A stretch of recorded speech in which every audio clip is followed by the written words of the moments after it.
एक बार की बात है, रतनपुर नाम के गांव में मीठी अपने पिताजी उमेश और सौतेली माँ रमा के साथ रहती थी। उसकी सौतेली माँ उससे बहुत काम करवाती। हाँ माँ, अभी लाती हूँ। रास्ते में धूप से बचने के लिए वो एक लीची के पेड़ के नीचे खड़ी हो गई। तभी उसका ध्यान लीची के पेड़ की तरफ गया। लगता है इसको पानी की जरूरत है। मैं आज इसमें थोड़ा पानी जरूर डालूंगी।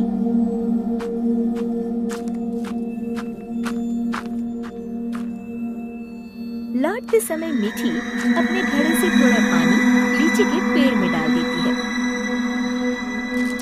अब ये उसका रोज का नियम हो गया। जाते समय थोड़ी देर रुकती और आते समय थोड़ा पानी उसमें डाल देती। उसी पेड़ में एक चुड़ैल रहती थी। इतना ठंडा और मीठा पानी बड़े दिनों के बाद मिला है। एक दिन चुड़ैल ने सोचा, क्यों ना इस लड़की को दोस्त बनाया जाए। बहुत दिनों से मैंने कोई इंसान नहीं खाया। और वो मीठी की हम उम्र लड़की का रूप बनाकर कुएं पर बैठ गई। क्या नाम है तुम्हारा? मीठी। और तुम्हारा? अम्बी। अम्बी? अम्बी तो खट्टी होती है। तुम मीठी और मैं खट्टी, मतलब मीठी खट्टी। नहीं, मीठी खट्टी नहीं, मीठी अम्बी। दोनों खिलखिलाकर हंसने लगती है। अरे, मुझे तो तुमसे बातें करके बड़ी देर हो गई। और जल्दी से घड़ा लेकर घर के लिए चल दी। थोड़ा सा पानी उसने लीची के पेड़ में भी डाल दिया। चुड़ैल बहुत दिनों से अकेली रह रही थी। उसे मीठी का साथ अच्छा लगा। वैसे मीठी अच्छी लड़की है, क्यों ना इसे अपनी दोस्त बना लूं। ऐसे ही रोज मीठी और अम्बी कुएं पर मिलती और ढेर सारी बातें करती, खूब हंसती, खिलखिलाती। एक दिन, आज तो बड़ी देर हो गई, मीठी पानी लेने नहीं आई। क्यों ना उसके घर जाकर देखूं। ये सोचकर चुड़ैल मीठी के घर पहुंच गई। वहाँ उसने देखा, मीठी, अभी तक तुमने बर्तन नहीं धोए और पानी भी नहीं लाई।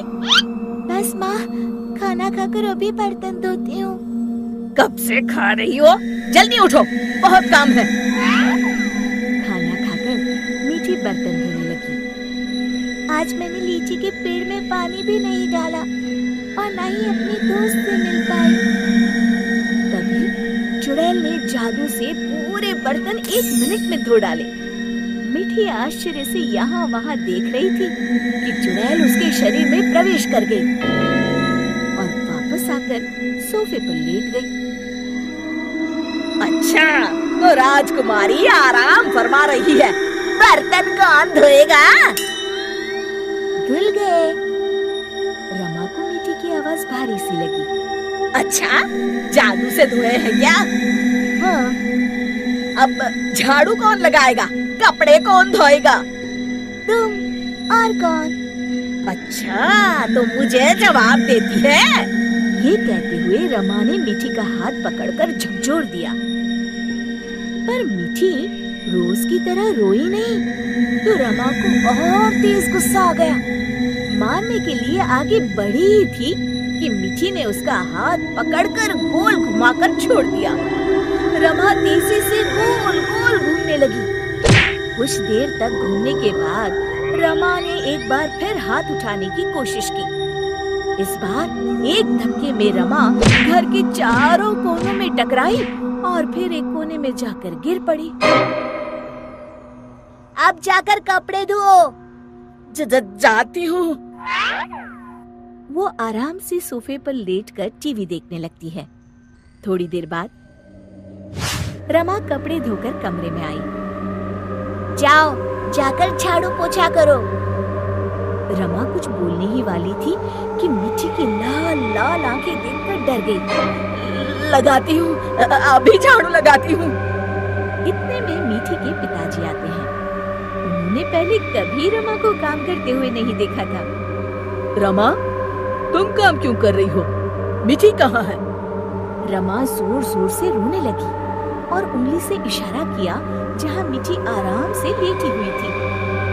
मीठी, मैं क्या देख रहा हूँ? मीठी के पिताजी उसका हाथ पकड़कर उसे उठाते हैं, पर मीठी को देखकर बुरी तरह डर जाते हैं और पीछे हट जाते हैं। ये देखकर मीठी के शरीर में घुसी चुड़ैल जोर जोर से हंसती है।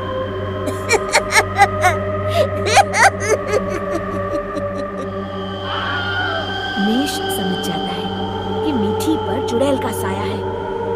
कौन हो तुम और यहाँ कैसे आई? तभी चुड़ैल मीठी के शरीर से निकलकर लहराती हुई सामने खड़ी हो गई और गूंजती हुई आवाज में उसने कहा, मैं अम्बी हूँ। क्या कहा? अम्बी मतलब लीची वाली चुड़ैल? हाँ, और मीठी मेरी दोस्त है। तुम लोग उसे बहुत परेशान करते हो। मैं तुम सबको खा जाऊंगी।